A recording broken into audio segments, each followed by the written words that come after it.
America's development isn't really that more amazing than Africa, and yet African people deal with it on a daily basis quite well.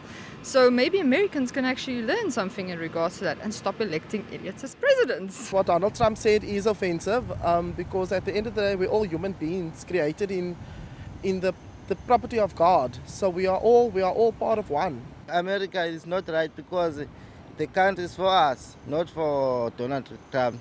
We can go everywhere we want. That's a racism. That's not right what he's doing to us. I think Trump is consistently proving that he's not a good leader.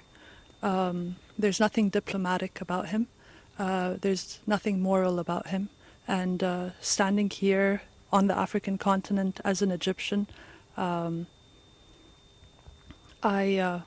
won't be able to answer that comment because I guess we were raised to be more polite, to be more respectful. I would like to tell Trump to revise your policies. You must understand that Africa, Arab countries and the Middle East are countries you cannot afford to lose.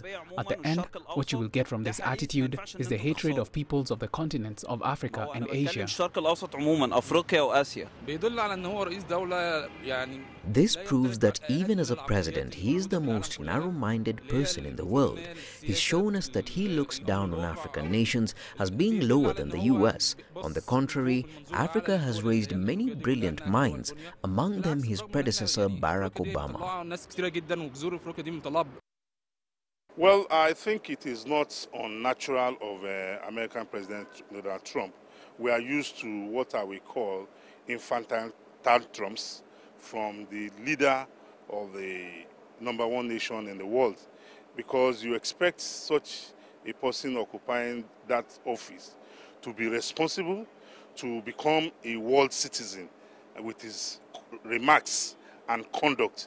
But time and time again, you have seen Mr. Donald Trump exhibit behaviors, make comments that is counter the posture of the American people. You know, Trump is a man of contradictory character. You know, sometimes you see him as a businessman, sometimes you see him as somebody with uncut, language, somebody that was not brought up to respect the rights and personality of other people. And because he came across, so much wealth, he thought that the world is under his feet and he can do anything, say anything and get away with it.